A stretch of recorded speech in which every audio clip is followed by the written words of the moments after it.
Headman को इससे तुरंत एक क्या मिल जाएगी, हेडमैन को इससे तुरंत ही विलेज में रहने वाले लोगों से एक सेना मिल जाएगी, आसानी से सेना ले सकते हैं। दूसरी तरफ ये गांव के प्रत्येक व्यक्ति साथ साथ रहने के कारण अपने को ज़्यादा सुरक्षित महसूस करेगा उन लोगों की तुलना में जो अलग अलग रहते हैं। इस तरह से इसका अपना एक फायदा भी था। अब यहाँ से कुछ चीज़ें और, जैसे अगर आप देखें सबसे पुराने मंदिर, इसके अलावा कुछ लोग जो थे, मान लीजिए सपोज करिए कि आप एक कल्पना करिए, इमेजिन करिए किस तरीके से ये लोग गांव का विकास किए होंगे, किस तरह से ये लोग शहरों में रहे होंगे, किस तरीके से इनका डेवलपमेंट प्रॉपर वे से हुआ होगा। इन सारी चीज़ों को आप समझने का प्रयास करें तो आप समझ जाएंगे आसानी से कि गांव में लोग एक साथ इसलिए रहे क्योंकि वो अपनी सुरक्षा चाहते थे। हेडमैन इसको प्रमोट इसलिए किया होगा क्योंकि उसे सेना चाहते थे, और सेना की मदद से ही एक दूसरे के ऊपर क्या कर रहे होंगे, अटैक करके ये लोग अपने राज्य का विस्तार करते होंगे, वस्तुएं लूटते होंगे और अपनी संख्या बल में वृद्धि करते होंगे। तो हर चीज़ एक दूसरे से कनेक्टेड है, और जीतने के बाद ये क्या करते होंगे, मंदिर बनवाए और मंदिर का ब्यूटिफिकेशन के लिए काफ़ी अच्छा पैसे खर्च किए होंगे। तो ये सारी चीज़ें अगर आप एक साथ जोड़ें, उरुक की बात अगर हम करें, उरुक जो इन दिनों सबसे पुराने मंदिर नगरों में से था, से हमें सशस्त्र वीरों और उसमें हताहत हुए शत्रुओं के चित्र मिलते हैं, और सावधानीपूर्वक किए गए जो एक्सकवेशन है, एक्सप्लोरेशन है, 3000 BC के आसपास तब तक उरुक नगर 250 हेक्टेयर में फैला हुआ था। इसके कारण दर्जनों छोटे छोटे गांव उजड़ गए, बड़ी संख्या में आबादी माइग्रेट हुई एक जगह से दूसरी जगह, एक सेंचुरी से दूसरी सेंचुरी के बाद फिर नए नगरों का विकास हुआ, और फिर आप ऐसे कह सकते हैं कि इसका विस्तार शताब्दियों बाद फले फूले मोहनजोदड़ो नगर से दोगुना था। मतलब जो इंडस वैली सिविलाइजेशन थी, मोहनजोदड़ो थी, मोहनजोदड़ो, इसके बारे में ये सिटी हमारे इंडस वैली की थी।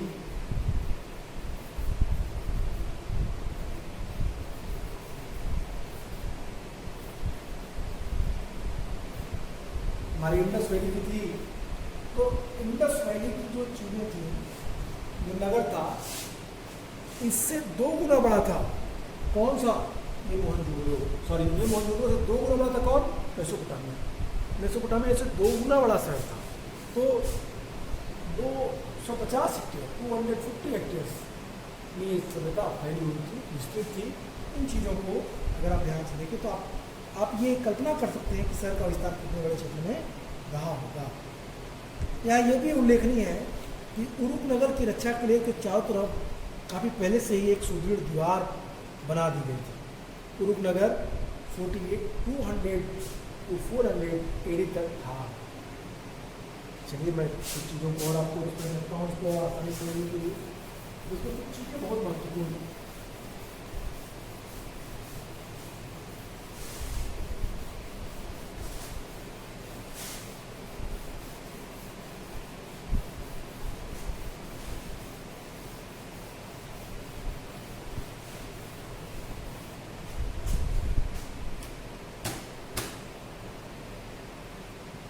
चलिए पहले हम समझते हैं उरुक सिटी।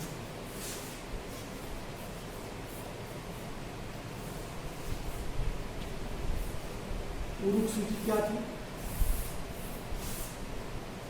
उरुक सिटी एक रिलीजियस सिटी थी।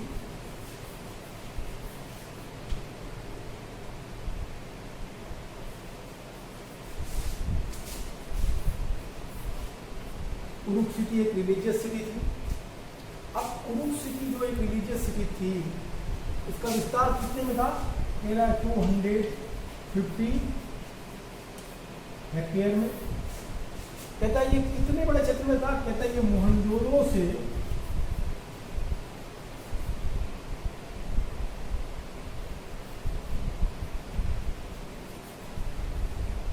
मोहनजोदड़ो से 2 टाइम बड़ा था, 2 गुना बड़ा था। अब इसके साथ साथ कहता है कि उरुक सिटी का एग्जिस्टेंस कब से कब तक था? तो कहता है 4200 BC to 400 CE तक ये नगर था। ऐसा ही कह रहा है बुक आपका, ध्यान से देखिए। कहता है वी कैन इमेजिन, सॉरी, कहता है the Uruk you find a depiction of armed heroes and their victims, and carefully archaeological survey have shown that around 3000 BC, when Uruk grew to enormous extent, 250 hectares, twice as large as Mohenjo-daro, would be in later centuries. Dozens of small villages were deserted. There had been a major the population shift significantly. Uruk also came to have the defensive wall at a very early date. कहता है Uruk के चारों तरफ क्या था? Uruk के चारों तरफ एक डिफेंसिव वॉल थी, एक डिफेंसिव वॉल, एक चार दीवारी थी। सुरक्षा के लिए चारों तरफ क्या थी? एक चार दीवारी बनी थी। ये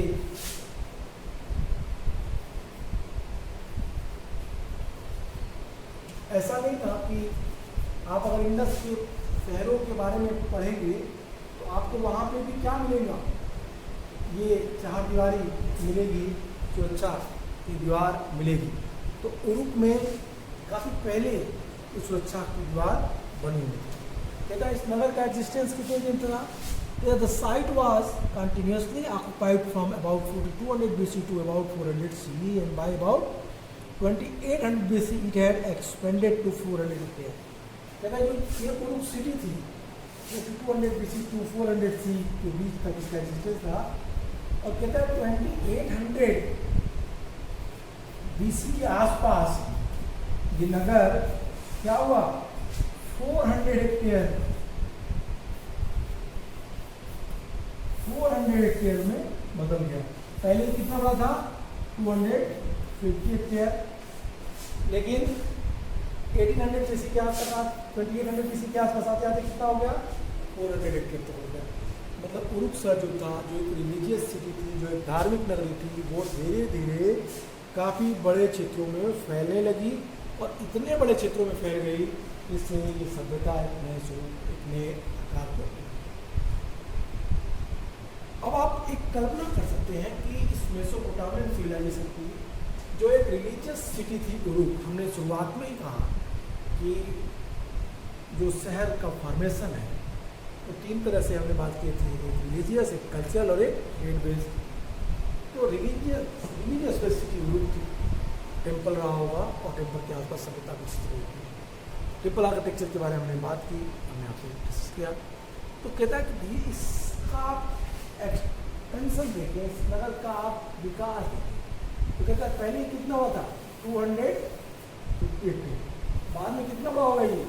400 हेक्टेयर में कन्वर्ट होगा। कब? 2020 BC के आसपास। पहले ये मोहनजोदड़ो से कितना था? उरुक सिटी मोहनजोदड़ो से 2 टाइम बड़ा था, लेकिन बाद में और बड़ा हो गया। आप सोच सकते हैं, इन आधारों को, इन चीज़ों को समझ सकते हैं। आगे देखिए, कहता है war captives and local people were put to work for the temple or directly for the rulers. This rather than the agricultural tax was compulsory. Those who were put to work were paid rations. Hundred of rations list have been found which give the against people's name the quantities of grain, cloth, or oil allotted to them. It has been estimated that one of the temples took 150 men working 10 hectares a day, 5 years to build. अब यहाँ पे दो चीज़ें बताता है। कहता है कि लंबी लिस्ट है, उस लिस्ट पे राशन की पूरी सामग्री लिखी गई है। प्रत्येक व्यक्ति को राशन दिए जाते थे, उनको खाने के लिए वस्तुएं शहर उपलब्ध कराता था शहर का प्रशासन। सीधे कहता है कि यदि आप इन युद्धबंदियों को देखें, जो कैप्टिव्स, जो पकड़े गए लोग हैं, स्थानीय लोगों को अनिवार्य रूप से, युद्धबंदियों और स्थानीय लोगों को अनिवार्य रूप से मंदिर का अथवा प्रत्यक्ष रूप से शासक का काम करना पड़ता था। ये जो पकड़े गए लोग थे, ये या तो मंदिरों के लिए काम करते थे या तो शासक के लिए काम करते थे। अब यहाँ पे काम करने के साथ साथ कृषि कर भले ही इनको नहीं देना पड़ता था, इनको रेवेन्यू टैक्स नहीं देना पड़ता था, पर काम इनको करना ही करना था अपने मंदिर के लिए या अपने नगर के लिए। तो काम करना इनकी आवश्यक आवश्यकता थी, जो इनको होना था। कहता है इसके बदले इन्हें क्या मिलता था? जो लोग काम करते थे उनके लिए काम के बदले अनाज दिया जाता था। सैकड़ों ऐसी राशन सूचियाँ मिली जिसे काम करने वाले लोगों के नाम के आगे दिए जाने वाले अनाज की क्वांटिटी, उनके कपड़े की क्वांटिटी, तेल की क्वांटिटी लिखी रहती थी। एक अनुमान के अनुसार इन मंदिरों में से मंदिर को बनाने के लिए 1500 आदमी ने 5 साल तक प्रतिदिन 10 घंटे काम किया। पहला मंदिर जब बना तो मंदिर को बनाने के लिए 15 साल तक काम किए गए। 500 आदमी ने काम किया, प्रतिदिन काम किया, और काम के बदले इनको क्या दिया जाता? कपड़े, खाना, राशन, ये चीजें दी जाती थी। My dear, if you will read your book, the last paragraph, with the rulers, I hope you have remembered that what we studied. अभी तक हम लोगों ने जो पढ़ा उसमें मैंने मंदिरों की पूरी विशेषताएं आपको बताई कि मेसोपोटामिया में कहता है कि सीधा सीधा कि 1500 men working 10 hours a day, 5 years to build। कहता है एक टेम्पल को बनाने में, टेम्पल्स को बनाने में, मेसोपोटामियन टेम्पल्स बनाने में कितना खरा है? कहता 1500 men। ओके, 1 डिजिट कह रहा है। इसके बाद कहता है नेक्स्ट की वर्किंग 10 hours। ओके, 10 hours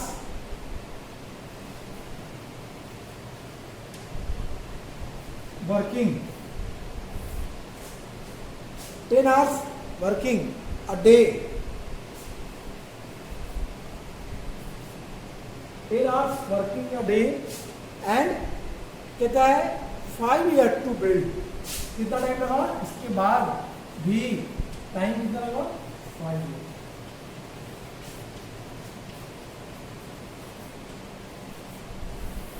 एक बड़े मंदिर को बनाने में एक लंबा समय लगता था मेसोपोटामिया में, क्लियरली एक्सप्लेन किया गया। लास्ट पैराग्राफ इस टॉपिक का अगर आप ध्यान से देखें तो कहता है with rulers commanding people to fetch stone और metal ores to come and make bricks और lay the bricks for temples or else to go out distant country to fetch suitable materials.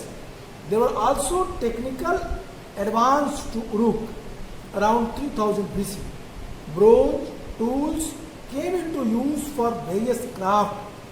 Architects longed to construct brick columns, there being no suitable wood to bear the weight of the roof of large halls. Hundreds of people were put to work at making and the baking clay cones that could be pushed into temple walls, painted in different colors, creating a colorful mosaic in the sculpture. There were superb achievements, not easily available clay, but an important stone. And then there was a technological landmark that we can say is appropriate to an urban economy. The potter's wheel in a long run. The wheel enables the potter's workshop to mass produce dozens of similar pots time. My dear, उन्होंने अपने मंदिरों को सजाने के लिए कितना काम किया। कहता है कि उन्होंने कुछ मिट्टी के बने हुए टेबलेट्स में क्ले सबके लिए टेबलेट्स में काफ़ी दिनों तक उस पर काम किया। कहता है कि उसमें जिस मंदिर को बनाने के लिए 1500 आदमी 5 साल तक लगातार 10 घंटों तक काम किया। शासक की आज्ञा पे, जो किंग था उसके ऑर्डर पे लोग पत्थर खोदते, मिनरल्स लाते और फिर उससे मंदिरों का निर्माण करते। दूर देशों से जाकर मंदिर के लिए उपयुक्त सामान लाने के कामों में लोग जुटे रहते। 3000 BC के आसपास उरुक में खूब टेक्नोलॉजिकल डेवलपमेंट हुआ। इस प्रकार शिल्प और कांसे के औजारों का, ब्रॉन्ज के टूल्स का प्रयोग हुआ। वास्तुविद जो आर्किटेक्ट थे ने ईंट पिलर्स बनाना सीख लिया था, क्योंकि उन दिनों बड़े बड़े कमरों की छतों के बोझ को संभालने के लिए सैतिर बनाने हेतु तो लकड़ी नहीं मिलती थी। तो अब जरूरी थी क्या कि एक पिलर्स पे पूरी चीज़ों को रोकने की कला आनी चाहिए। That is what I am saying. सैकड़ों लोगों को चिकनी मिट्टी के कोन बनाने और पकाने के काम में लगाया जाता था। इन कोन को विभिन्न भिन्न रंगों में रंग कर मंदिरों की दीवारों में लगाया जाता था, जिससे दीवारें विभिन्न रंगों से सुशोभित और सुंदर लगे लगते थे। जो मूर्तिकला के क्षेत्र में उच्च कोटि की सफलता प्राप्त कर ली इन लोगों ने, आसानी से बहुत ही सुंदर मूर्तियाँ बनाने लगे। और धीरे धीरे टेक्नोलॉजिकल डेवलपमेंट के कारण जो परिवर्तन आया, वो जो अर्बन कल्चर थी, जो शहर की इकोनॉमी थी, उसको उसने प्रभावित किया। अंतिम लाइन जब कहता है कि द पीपुल्स में वेल क्वार्टर्स का क्या है, तभी जो प्रौद्योगिकी क्षेत्र में जो सबसे बड़ा परिवर्तन था वो था कि कुम्हार के चाक का निर्माण।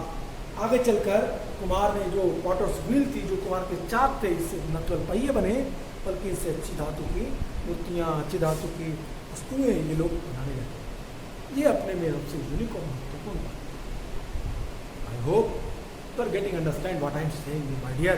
This is the very very important things. ये चीज़ें, ये टॉपिक बहुत सारी बातों को बना रही है। इस टॉपिक में हमने कई सारी चीज़ों को पढ़ा, जैसे किस तरीके से मंदिरों का विकास हुआ, किस तरीके से मंदिरों में लोगों ने काम किया, किस तरीके से राजा ने मंदिरों के लिए दान दिया, मंदिरों के ब्यूटिफिकेशन के लिए राजा ने अपने लोगों को दूर दराज के क्षेत्रों में भेजा, और किस तरह से विभिन्न ग्रुप के लोग अलग अलग कामों के लिए इस काम में जुड़ गए। और एक रेवोल्यूशनरी चेंज आया मेसोपोटामिया में, दैट वाज वाटर्स व्हील, कुम्हार के चाक का था। कुम्हार के चाक का प्रयोग करके एक बड़ा परिवर्तन इन लोगों ने किया। That is what I am saying. I hope you are getting understand. This is the paragraph which we completed. आज हम नेक्स्ट क्लास में नेक्स्ट पैराग्राफ को पढ़ेंगे। तो आज के लिए इतना ही। Good bye.